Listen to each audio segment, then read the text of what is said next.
Hi, I'm Anne. And I'm Adam. Welcome to Daily English Podcast. Today, we are still thinking about our big trip back to the city to open that mysterious locker we talked about in the last episode. And to be honest, I cannot stop thinking about it all day long. Yes, and while I was organizing my thoughts at home this morning, I started thinking about the very beginning of our podcast, way back when we first started recording together in that small room. Remember way back in episode 1 and episode 2 when we talked about being organized and disorganized? I told you then that I lost my old keys at your house, and it was a total disaster for me. Oh, I remember that very well indeed. You were so stressed out, Adam.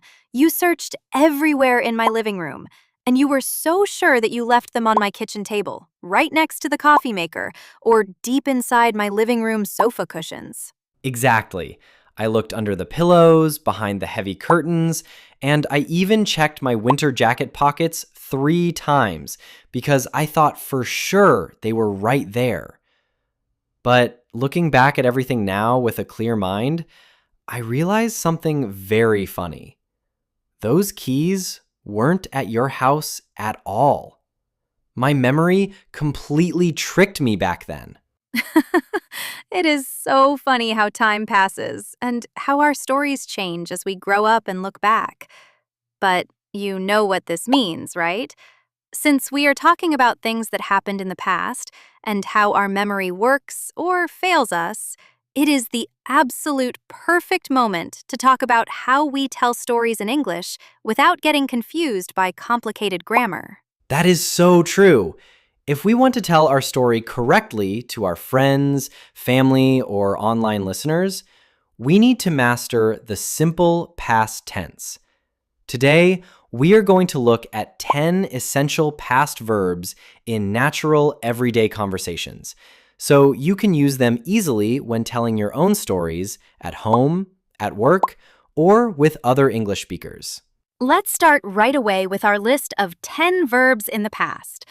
Listeners at home, pay close attention to how we use them naturally in a complete sentence. Verb number 1, to be.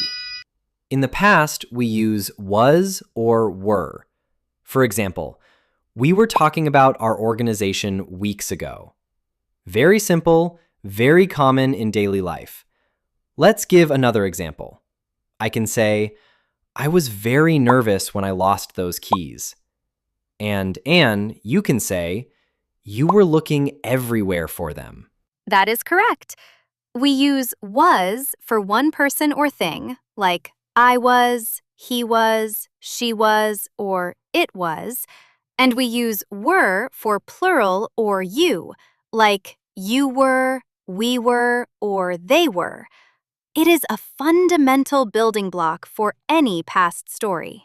Verb number 2, to think becomes thought. This is an irregular verb, so it changes completely. I thought you lost your keys at my house, but I was completely wrong.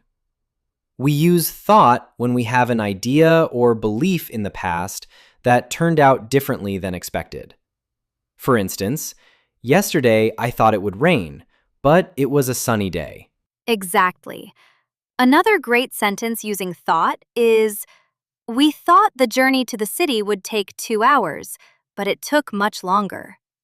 It helps us express past thoughts, doubts, or expectations smoothly. Verb number 3, to find becomes found. We found the real keys at the bottom of the old suitcase. You use found when you discover something you were looking for a long time. For example, last week I cleaned my desk and I found an old notebook from when I was a child. That is a wonderful memory. Another example is, she found her favorite book under the bed. When something is lost and you recover it, found is the exact word you need. Verb number 4, to forget becomes forgot. We forgot about the public locker for months. A very normal verb for when memory fails us on a busy day. For instance, I forgot to buy milk yesterday morning, or We forgot our umbrellas at home when it started to rain. Forgetting things happens to everyone, so this verb is extremely useful in daily conversations. Moving on, verb number 5. To rent becomes rented. This is a regular verb, which makes it super easy to remember because you just add ed. We rented a small storage box a long time ago before our big trip to the mountains. Yes, regular verbs like rented are fantastic for beginners because the past form sounds very predictable. Another example. Last year, they rented a lovely little apartment near the beach for their summer vacation. Verb number 6. To lose becomes lost.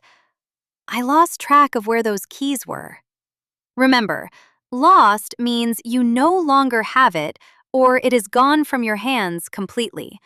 For example, he lost his wallet on the train, or I lost my favorite pen at the office last Friday. Verb number 7. To look becomes looked. Another regular verb. We looked everywhere in the cabin for them, but we found nothing at all. When you search for something with your eyes, you look. In the past, it becomes looked. She looked out the window and saw a beautiful rainbow in the sky. Verb number 8.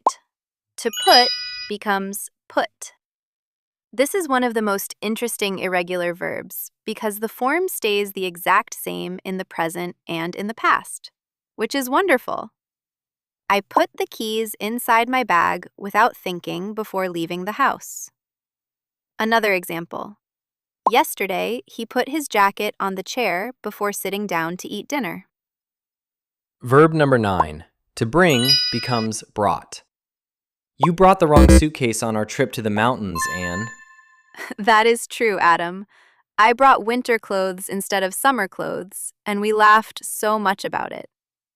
Another sentence with brought could be, our friend brought a delicious chocolate cake to the party last weekend. In verb number 10, to leave becomes left. We left the city behind to go to the quiet cabin. When you go away from a place, you leave it. In the past tense, it is left. For example, they left the house very early this morning to catch the early train. See? These 10 past verbs are completely natural and essential. Native speakers use them every single day to talk about what happened yesterday, last week, last month, or years ago. Now, let's look closely at how we build sentences with these past verbs, especially when we want to make a negative sentence or ask a question. This is super useful for everyday chatting because we don't always talk about what we did. Sometimes we talk about what we didn't do, or we want to ask someone else about their day. This is extremely important for fluency. When you speak English casually, you don't just use affirmative sentences. You often need to say what didn't happen. For regular and irregular verbs in the simple past, we use a very special helper word, did plus not, which becomes didn't, and the main verb goes right back to its base form. Let's give a very clear example from our story to illustrate this rule. Instead of saying, I lost my keys at your house in the affirmative, if I want to correct the past mistake, I say, I didn't lose my keys at your house. I actually found them in my bag. Notice that structure carefully, listeners at home. Didn't plus the base verb, like lose, forget, rent, or look. You never say, I didn't lost. That is a very common mistake among learners. You must always say, I didn't forget. We didn't rent a big house. Or, they didn't leave early. Exactly. Practicing this pattern will make your past tense stories sound smooth, clear, and completely natural in any conversation. Whether you are talking to a friendly neighbor at a coffee shop, chatting with coworkers, or telling an interesting story online. Let's practice a bit more with another everyday example to make sure everyone understands completely. If you went to the grocery store yesterday afternoon, you say, I went to the store. But if you stayed home and didn't go out, you say, I didn't go to the store. It is that simple, direct, and logical. Asking questions in the past is also very easy once you get the hang of it. You just start with the word did, then add the person, and then the base verb. For example, did you find your keys?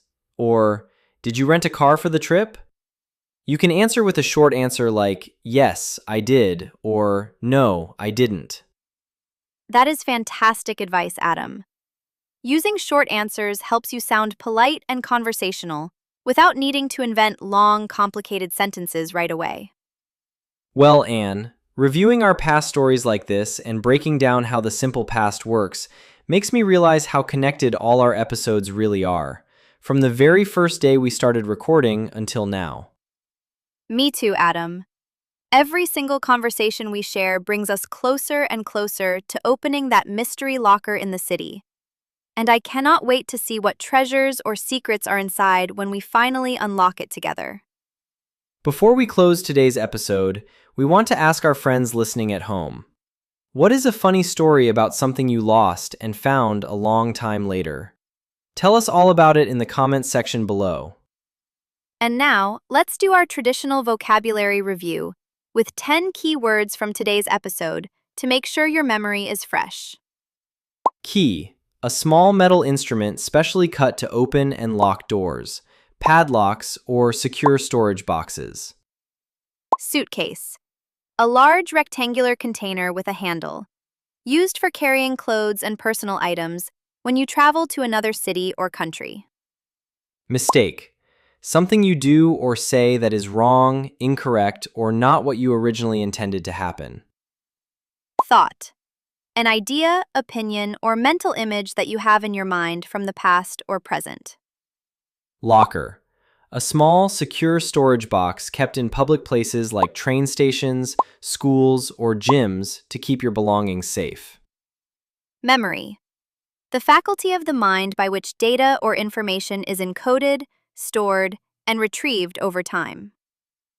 Bag, a soft container made of fabric, leather, or plastic used for carrying things every day. Trip, a journey to a particular place and back again for pleasure, work, or exploration. House, a building where people live, like Anne's cozy home, where Adam looked everywhere for his lost keys. Cabin, a small, simple house made primarily of wood, located quietly in the mountains or deep in nature. We love reading your wonderful stories and comments every single day. If you enjoyed this natural English lesson, please subscribe to the channel, give us a big thumbs up, and share the video with other language learners around the world. Your support helps us keep building this amazing story, episode by episode. Take care, everyone, and see you next time as we finally head back to the city. See you in the next episode to keep learning. Enjoy the process calmly, guys. Remember that this will always be your peaceful space to improve your English naturally. Subscribe and share the video. Take good care of yourselves and happy learning. Goodbye.